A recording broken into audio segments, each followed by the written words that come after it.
आज बात करने वाले हैं तरंग की परिभाषा, उदाहरण, तरंगों के अध्यारोपण का सिद्धांत और तरंगों के व्यतिकरण के बारे में।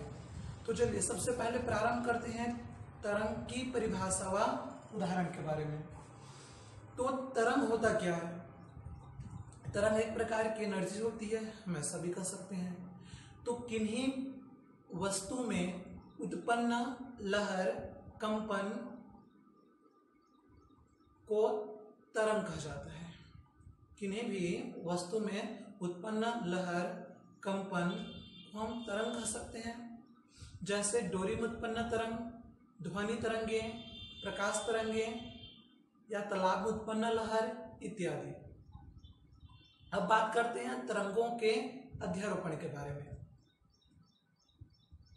तो जब प्रकाश तरंगें किसी बिंदु पर टकराती है तो उनका परिणामी विस्थापन अलग अलग विस्थापनों के सदिशों के बराबर होता है। इसे हम तरंगों के अध्यारोपण का सिद्धांत कहते हैं। चलिए अब बात करें हम तरंगों के व्यतिकरण के बारे में, या प्रकाश का व्यतिकरण भी कह सकते हैं। तो कभी कभी प्रकाश की तीव्रता किसी बिंदु पर कम हो जाती है, किसी बिंदु पर अधिक हो जाती है। इसे हम प्रकाश का व्यतिकरण कहते हैं।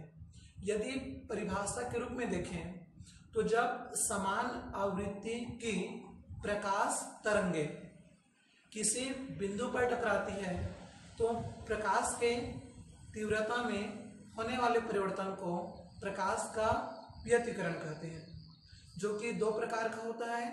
सबसे पहला संपोषी व्यतिकरण, जब प्रकाश की तीव्रता में वृद्धि होता है तो उसे हम संपोषी व्यतिकरण कहते हैं। इसी प्रकार से अध्यारोपण के फलस्वरूप जब प्रकाश की तीव्रता में कमी होता है तो उसे हम विनाशी व्यतिकरण कहते हैं। अब बात करने वाले हैं सूत्रों के बारे में। जैसे देखिए तरंगों के अध्यारोपण का सिद्धांत। मान लीजिए कि अलग अलग तरंगे हैं, जैसे y1, y2, y3, तो उनका परिणामी विस्थापन क्या होगा? तो परिणामी विस्थापन का सूत्र होगा वेक्टर y बराबर vector y1 plus vector y2 plus vector y3 इत्यादि। तो ये तो हो गया तरंगों के अध्यारोपण का सूत्र, जहां पर y परिणामी विस्थापन है। अब इस सूत्र का भी उपयोग किया जाएगा व्यतिकरण को हल करने में। तो जैसे व्यतिकरण के परिभाषा में कहा गया कि लगभग समान आवृत्ति, तो चलिए एक बार आवृत्ति के बारे में ही बात करें। प्रति सेकेंड कंपनों की संख्या को आवृत्ति कही जाती है। तो हमने भी बात की आवृत्ति के बारे में। अब आते हैं व्यतिकरण के सूत्र को हल करना। तो नेक्स्ट देखिए व्यतिकरण का व्यंजक। जैसे कि हम स्टार्ट करते हैं इसको, माना कि है और कोणीय आवृत्ति ओमेगा है। चूंकि यहाँ पर आवृत्ति समान है इसलिए कोणीय आवृत्ति भी समान होगा। इसी प्रकार से पहले तरंग का आयाम a1 लेते हैं, दूसरे तरंग का आयाम हम यहाँ पर a2 लेकर चलते हैं और कलांतर को फाई मानकर चलते हैं। तो मुख्य रूप से इन्हीं संकेतों का उपयोग किया जाएगा सवाल को हल करने के लिए। चलिए प्रारंभ करें। तो सबसे पहले देखिए पहले तरंग का विस्थापन। तो ये हमें प्राप्त होगा y1, वेक्टर के फॉर्म में लिख सकते हैं सदिश रूप में। तो y1 बराबर a1 साइन ओमेगा t, जहां a1 पहले तरंग का आयाम है और यहाँ पर ओमेगा कोणीय आवृत्ति है। इसी प्रकार से दूसरे तरंग का विस्थापन देखिए, यह हमें प्राप्त हो जाएगा a2 sine omega t plus phi, जहां फाई कलांतर है। यदि हम तरंगों के अध्यारोपण के सूत्र को लेकर चलें तब परिणामी विस्थापन देखिए क्या प्राप्त होगा। तो हमें यहां पर परिणामी विस्थापन प्राप्त हो जाएगा y बराबर vector y equal vector y1 plus vector y2। यदि हम मान को यहाँ पर रखें तब की स्थिति में क्या प्राप्त होगा, देखिए a1 sign omega T, y2 का मान रखिए तो a2 sine omega T plus, तो हमने यहाँ पर मान को रखा। अब देखिए ये आपके सूत्र ग्रुप में जम जाएगा। कौन सा सूत्र, साइन a प्लस बी। मान को रखते हैं, देखिए क्या प्राप्त होगा, तो a1 साइन ओमेगा टी, तो यहाँ पे प्राप्त होगा साइन a कॉस बी मतलब कॉस फाइव और प्लस साइन बी मतलब साइन फाइव और कॉस ओमेगा टी। तो इस रूप में हमें यहाँ पर प्राप्त हुआ। अब जैसे देखिए चूंकि यहाँ पर कोणीय आवृत्ति तो समान है, तो इसको हम लोग साइन ओमेगा टी और कॉस ओमेगा टी के टर्म में लिखने वाले हैं। तब की स्थिति में क्या प्राप्त होगा, तो जैसे देखिए यदि हम यहाँ पर मान को रखें तो हमें प्राप्त हो जाएगा साइन ओमेगा टी। ध्यान से देखिए साइन ओमेगा टी कहाँ पर लिखा गया, a1 में और a2 कॉस फाइव में। इसी प्रकार से यदि हम कॉस ओमेगा टी को देखें तो देखिए क्या प्राप्त होगा, तो यह प्राप्त हो जाएगा a2 साइन फाइव। अब इस समीकरण को ध्यान से देखिए, आप चाहो तो यहां पर हम a1 plus a2 cos five को r कॉस थीटा मान सकते हैं। इसी प्रकार से देखिए a2 साइन फाइव को यहां पर हम r साइन थीटा मान सकते हैं, जहां पर r क्या चीज है, तो वह परिणामी आयाम को दर्शाएगा। ध्यान दीजिएगा r क्या है, यहां पर परिणामी आयाम है। अब इसके आगे देखिए इसको इक्वेशन 1 और इक्वेशन 2 मान लेते हैं।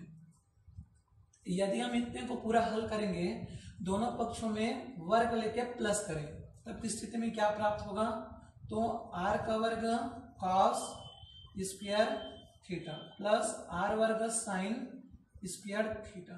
तो नेक्स्ट को देखिए a1 plus a2 cos five का वर्ग प्लस a2 साइन फाइव, यहाँ भी दोनों टर्म में स्क्वायर आ जाएगा।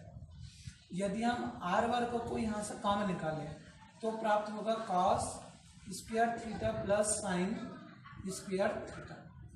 इसी प्रकार से नेक्स्ट देखिए तो सूत्र ग्रुप में जम जाएगा a1 square plus a2 cos five का स्क्वायर और 2 a1 a2 कॉस फाइव।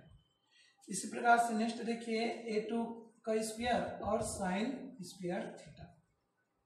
चूंकि यहाँ पे सूत्र के रूप में वह चेंज हो जाएगा एक रूप में, क्योंकि sine square theta plus cos square theta का मान हमें 1 प्राप्त होता है। अब देखिए यहाँ पे प्राप्त हो जाएगा a1 का स्क्वायर। इसी प्रकार से a2 स्क्वायर को हम यदि कॉमन निकालें इन दोनों पक्ष से, तो यहाँ पे आ जाएगा cos square five plus sine square five के रूप में। इसी प्रकार से नेक्स्ट देखिए और क्या बचा यहाँ पर 2 a1 a2 कॉस फाइव। अब इसके आगे देखिए फिर से यह सूत्र में जम जाएगा। कौन सा सूत्र में, sine square theta plus cos square theta equal 1। तो यहाँ पे प्राप्त हो गया a1 a2 कॉस फाइव के रूप में। यहाँ तक बन जाएगा, सिंपल ही है। अब इसके आगे देखिए हम यदि वर्ग को चेंज करेंगे तब की स्थिति में क्या प्राप्त होगा, तो हमने यहाँ पर वर्ग को चेंज किया वर्गमूल के रूप में, तो a1 square a2 square 2 a1 a2 cos five. यदि हम यहाँ पर कॉस फाइव का मान निम्नावली को पुट करें, अलग अलग मान को रखें, उस स्थिति में हमें यहाँ पे संपोषी व्यतिकरण और विनाशी व्यतिकरण का सूत्र प्राप्त हो जाएगा। तो जैसे यहाँ पर देखिए यदि हम कॉस फाइव का मान 1 रखें, 1 कब आएगा, जब यहाँ पर फाइव का मान 0 डिग्री हो, उस स्थिति में हमें परिणामी आयाम प्राप्त हो जाएगा, या हम कह सकते हैं हमें यहाँ पर उच्चतम आयाम प्राप्त होगा। तो ध्यान से देखिए, a1 square plus a2 square और plus 2 a1 a2 cos phi का मान यहाँ पे आ गया 1। अब फिर से सूत्र में जमेगा, देखिए कौन सा सूत्र में जमेगा यह, तो यह हमें प्राप्त हो जाएगा a1 प्लस a2 पूरे का वर्ग। यदि हम यहाँ से वर्गमूल को हटा दें, उस स्थिति में उच्चतम आयाम प्राप्त होगा और यह प्राप्त हो जाएगा a1 प्लस a2। तो हमने यहाँ पर संपोषी व्यतिकरण का सूत्र निकाल लिया, किसका, परिणामी आयाम का। इसी प्रकार से यदि हम cos फाई का मान -1 रखें, -1 कब आएगा, जब फाई का मान 180 हो, तो उस स्थिति में यहाँ पर हमें परिणामी आयाम का मान न्यूनतम प्राप्त होगा।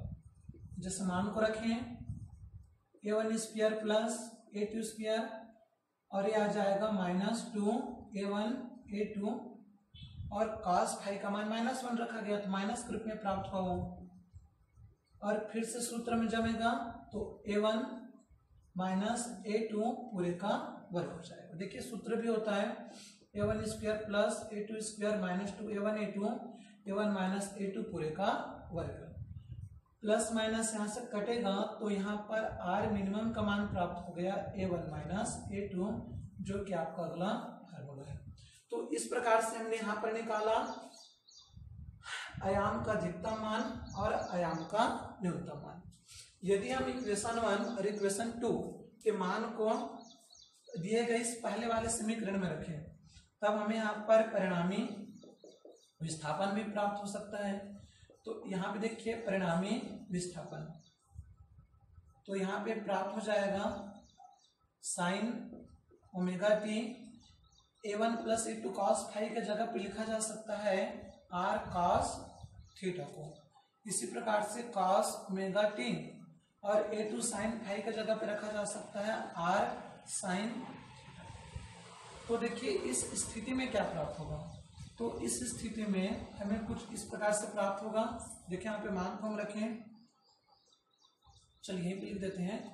तो r को हम यहाँ पर कॉमन निकाल सकते हैं, sine omega T cos phi sorry cos theta और cos ओमेगा टी साइन। तो यह आपका साइन है प्लस cos भी, cos से साइन भी वाला सूत्र में जम जाएगा। तो उस स्थिति में y का मान प्राप्त होगा r sine a plus B, मतलब क्या, ओमेगा टी प्लस थीटा। तो यह हमें प्राप्त हो गया परिणामी विस्थापन का सूत्र। तो आज के वीडियो में हमने जाना कि तरंग क्या होती है, तरंग का उदाहरण क्या होता है, व्यतिकरण क्या होता है, तरंगों के अध्यारोपण किसे कहते हैं और व्यतिकरण के सूत्रों को। यदि हम व्यतिकरण के उदाहरणों को देखें तो जब बरसात के दिनों में बाइक से तेल का रिसाव हो जाता है या ऑयल का रिसाव हो जाता है तो वह हमें रंगीन दिखाई देता है। इसी प्रकार से साबुन के बुलबुले का रंगीन दिखाई देना, यह सब प्रकाश के व्यतिकरण